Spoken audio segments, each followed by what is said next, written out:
Hi folks, and welcome to the David Wilson Out and About YouTube channel. Well, it's a beautiful day, as you can see. Sun is shining, sky is blue. I'm out testing out my new drone today, which is a Potensic Atom. I bought it about a week ago. I've had one flight. I got out yesterday briefly just to whiz it around a little bit and try and get used to it. But today I'm going to try and do a bit of a review video on it, get it up in the air, get it over the lakes. Just general performance, handling, and a few things like that. Then what I'll probably do is take it back to my garden and run through my settings in the app. So, without further ado, let's get the pigeon, as I'm calling it, up in the air and get some nice views over the lakes. There's absolutely loads of videos on there on how to start the drone up, but so I've got the drone live, got the controller, I'm just plugging in and the app should load. Let's just clear that. Hopefully the app will load, or I'll open it up, see what we got. Okay, it's already saying enter device. Click on that. Connected. Right, controller's 99% charged. We've got 13 satellites. That will probably rise as I get away from this tree. GPS. Yep. We're all good to go. Right, so what I'm going to do, I'm going to switch off my radio mic and take over for a bit via my screen recorder, because I do know that these cause interference with the drone and I don't want that when I'm over water. Right, so I'll bring you back in a minute. I'm now up to 17 satellites, got very, very strong signal, so I'm going to do the auto takeoff. Confirm. Swipe to take off. Home point refreshed. And there she goes. She's hovering around a little bit, so I've got a feeling she's going to miss the landing pad on the way back, because basically you can see she's going round and round in circles around the actual pad. She's settling down a bit now.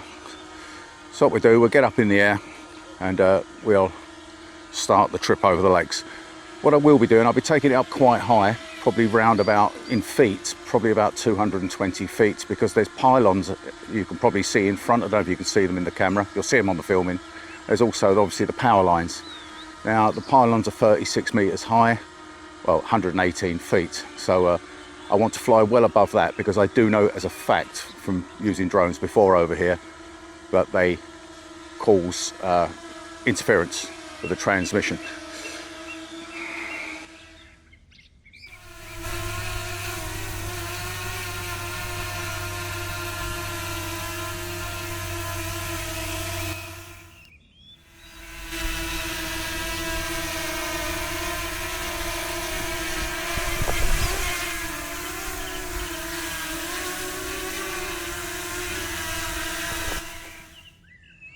Okay, so here we go. I'm going to take her straight up for the moment, as it's my first proper flight, rather than out and up with the trees in front of me. I've got to get used to this drone. I'm taking it very easy, or very gusty now, probably about 15 mile an hour, but she's holding her own. So here we go. I've still actually got my mic on.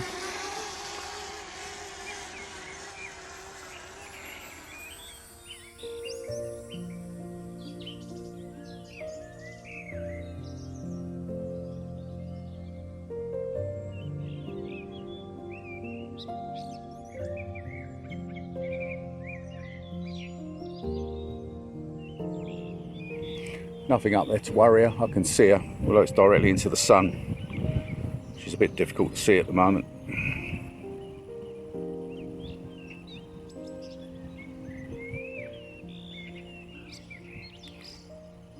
That'll do me. And as I go forward, I'll go gimbal down. Off we go. So 247 feet high. Should be able to see the speed below and the distance. Speed 13.2, 13.4 mile an hour. I've got my gimbal on a very, very slow on one of the slowest settings. I think it's -5, so it's quite slow in going down, so I do have to sort of start that quite early.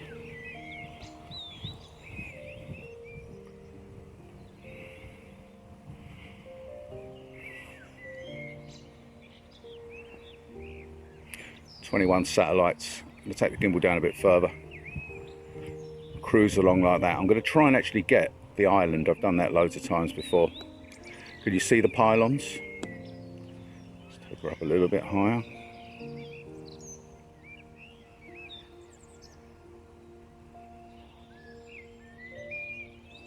Yeah, we're well above them. Coming over parts of Kirby now, try and turn a little bit. And there's the Horn Kirby Railway Viaduct. 21 satellites still, all good to go.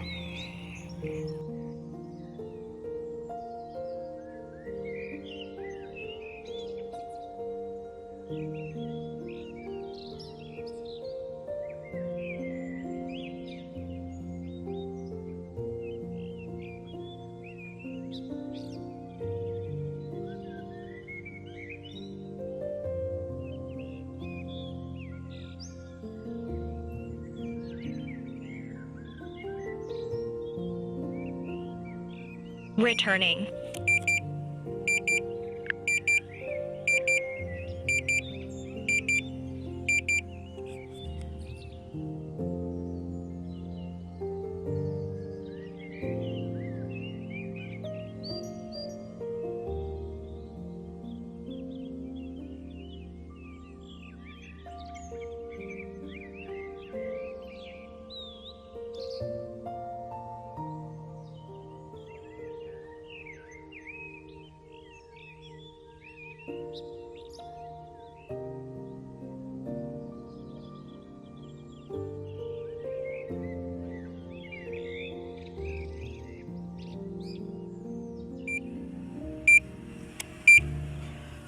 Some of the messages you get on the screen are a little bit annoying, but can't do a lot about that, and I will be taking off these warning and information ones, like, you know, don't drink and fly, and keep in line of sight of loss, because I do know all that. There we go. Let's see how we do. Right, let's come up to this centre, and she's landed right on the pad, bang on the nail. Excellent. Well, I don't know about you, but that, to me, was very impressive indeed. Absolutely perfect landing. I've actually pegged the landing pad down today because it's a bit breezy. Also, yesterday, a dog ran up and ran off with it. Thought it was a frisbee, picked it up and ran off with it. So I pinned it down, and quite a large dog, black Labrador, come running over earlier.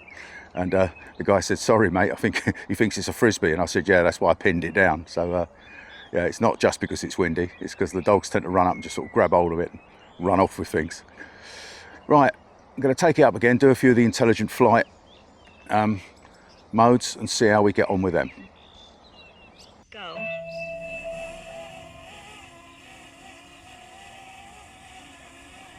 The first of the quick shots I'm trying out is circle. When circling, the drone circles around the subject starting from the current position. You can adjust the flight direction either clockwise or anti-clockwise, and up to 1 to 3 laps. This is the same for spiral and boomerang.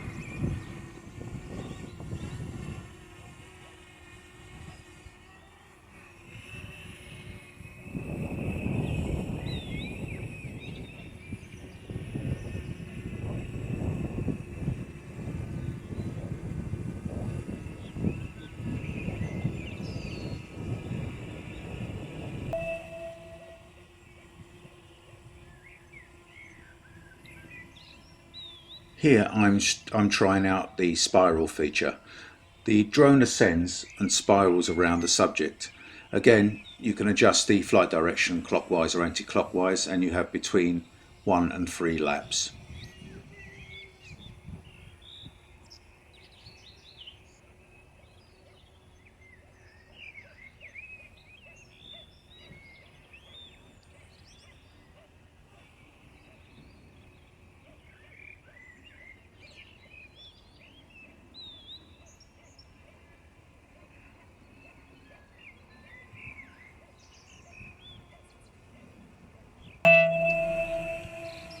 Boomerang.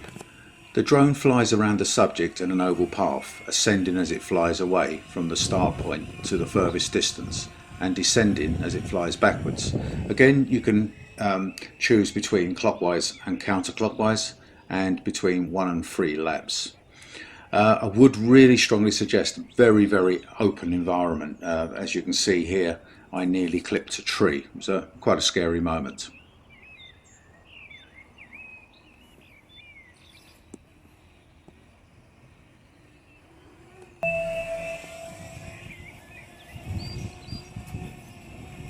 The visual tracking feature tracks the chosen subject, and it generates a short video between 1 and 3 minutes. You can only actually have it tracking from walking away. Now you can there is a workaround. If you turn around and go towards the drone, it won't back up. But what you can do, you can sort of get the drone to turn sideways and actually track you round, and then start following you from behind again. So it's nowhere near as good as the DJI version, where it will actually back up and you can actually walk forward with the drone backing off. But yeah, it doesn't do a bad job.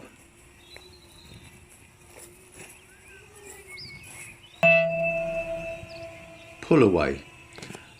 A lot of people will know this. If you've ever owned a DJI drone or watched a lot of videos on their quick shots, this will be known as droney. The drone flies backwards and ascends with the camera locked on the subject.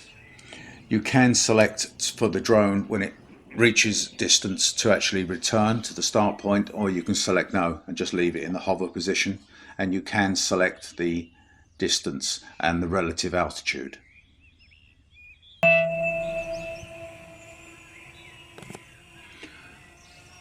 Rocket. The drone ascends vertically with the camera pointing downward at the subject. You can select to return to the start point, or select no, and what it will do, it will just hover in position when it finishes recording. Also, you can select the distance that the drone goes up. Well, that's it for this video, folks. I've just turned the little drone off. Really performed well, thoroughly enjoyed it. Still making a couple of errors, but it's only a matter of time before I get used to it. I've flown drones before, so I'm not exactly new to it. I'm just what you would call rather rusty, and I'm not used to a drone this small, because if I fold this up, covering up my logo, and I've got my operator's number on there, that is tiny, absolutely tiny compared to what I was flying 4 or 5 years ago with the Phantom 4 Pro, which was quite big, and then the Mavic Pro, which I thought was tiny at the time, and then these sort of size drones appeared on the market, and they just seem to be getting better and better. So I will carry on doing update reviews on this. I just want to get this one out there. I need some more flight time, but I've actually bought this drone. People have asked me why you bought a drone again. I've not had a drone for 5 years, and to be perfectly honest, it was getting really messy 5 years ago. The press were absolutely hounding the life out of drones.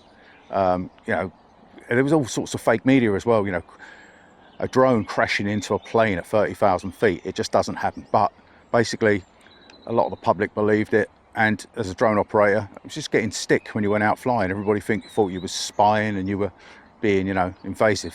I wasn't. So I just thought, to hell with it, you know.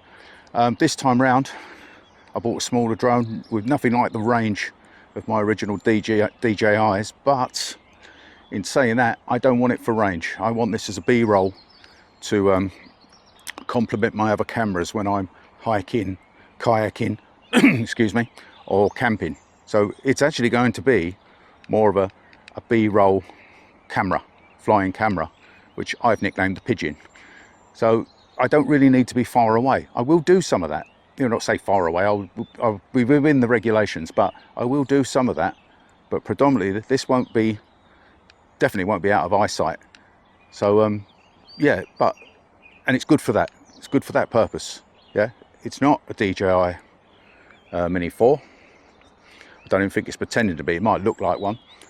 I don't think it's got the range they've stated. I've not tried it. It's not legal to do that sort of range in the UK. So that's neither here nor there. So anyway, like I said, I'll wrap this up for now. I hope you've enjoyed this video and found it informative. If you have, please give it the thumbs up, hit the like button, and if you haven't subscribed, please consider subscribing to my channel. I've got such a lot of videos now. I think it's on 200, hiking, camping, kayaking, mainly kayaking over the last year because I've got osteoarthritis in the knees and I'm trying to get back into some of my other things. So anyway, look forward to seeing you on the next video. Bye for now.